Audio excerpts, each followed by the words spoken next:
So let's be honest, when most people think of Ghostbusters toys, they think of that large collection they had as a kid.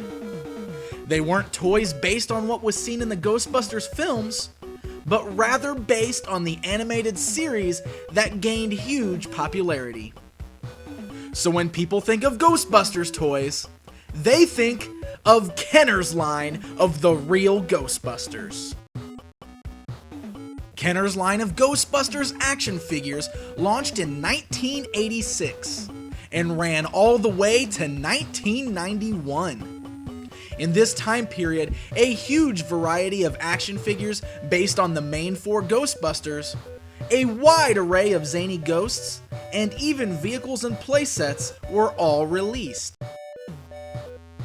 The first four figures released were based off the classic look of our four heroes as they appeared in the cartoon series. Ray, Peter, Winston, and Egon were all released. Each Ghostbuster came with his very own Proton pack. The pack plugged right into the back of the figure and had a short cord that ran into the blaster, which then clipped onto the figure's arm.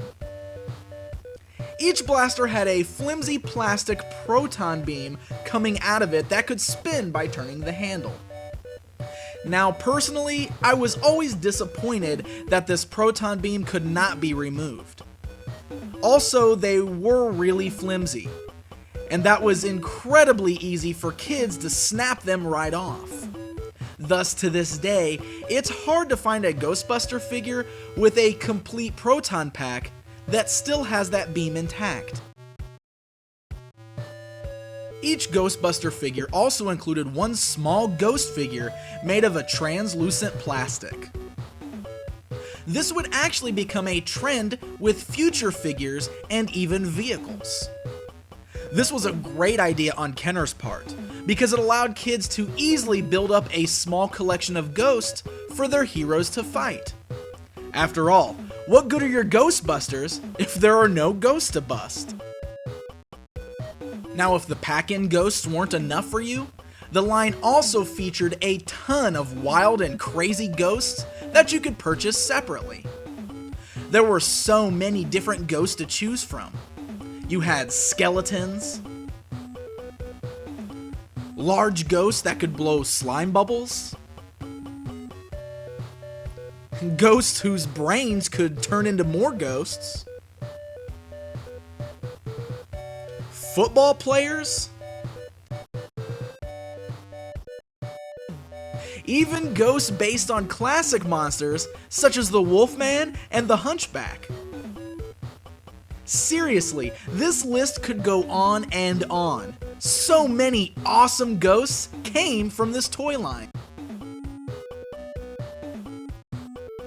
Of course, you've got to have the famous ride for the Ghostbusters to hit the streets in.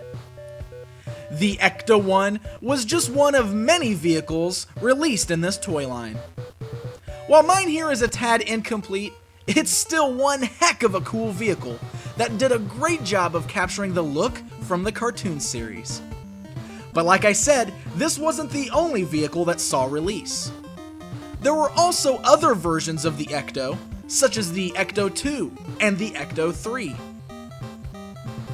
We even got a yellow beetle that turned into a giant mantis. Why? Who cares? It's awesome! Then of course, there's one of the coolest playsets ever created. The massive Ghostbusters Firehouse. The perfect way to recreate the Ghostbusters home base in your own home. Man, I always wanted one of these so bad, but to this day, still don't have one. I'll keep dreaming though, because seriously, this is one sweet playset.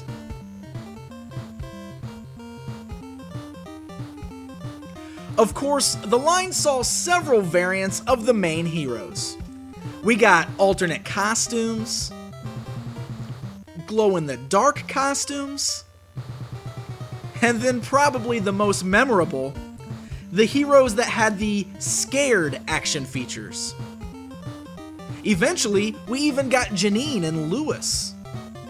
Lots of great versions of the 4 Ghostbusters.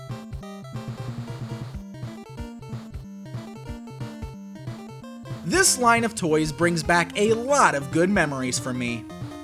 And with this year being the 25th anniversary of the Ghostbusters, more and more people seem to be rediscovering this fantastic line of action figures. Some of these toys go for a pretty penny these days, especially if you manage to find the original 4 Ghostbusters complete and in good condition. So, when you want an awesome action figure line that has a lot of variety and all around is tons of fun, who you gonna call? Kenner. That's who.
Toy Talk!